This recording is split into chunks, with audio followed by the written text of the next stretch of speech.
we're going to put the story somewhere in the West. So, of course, Vegas. I mean, what is more iconic when you think of crazy things that you could do in the West? I think that was really the inspiration for the story, in a lot of ways, was looking back at the history of Vegas. We really think of it as a side story. In a lot of ways, we're revisiting stuff from the original 2 games, but it stands on its own. The first thing our creative lead and our project director did was they sat down and they sort of examined what sort of themes they wanted to explore in New Vegas. Every Fallout game pretty much starts with war. War never changes. And the idea behind that is really that humanity has this unending appetite for killing each other.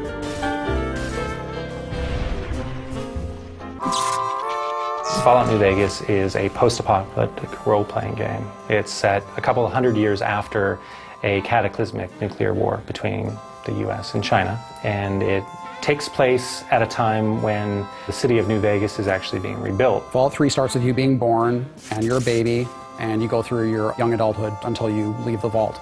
In New Vegas, we wanted to say you start the game in a very Vegas sort of cliche style almost. You are shot in the head and dropped in a shallow grave, so it starts with essentially your would-be death. After you're shot and left for dead in a grave, you know, you might have some desire to go see what the whole murdering business was about and why he wanted you dead in the first place. In the course of trying to resolve that one conflict, you get pulled into larger events. So in this case, you're trying to find the people that killed you and what they were trying to get from you. In this case, it was a package you were carrying.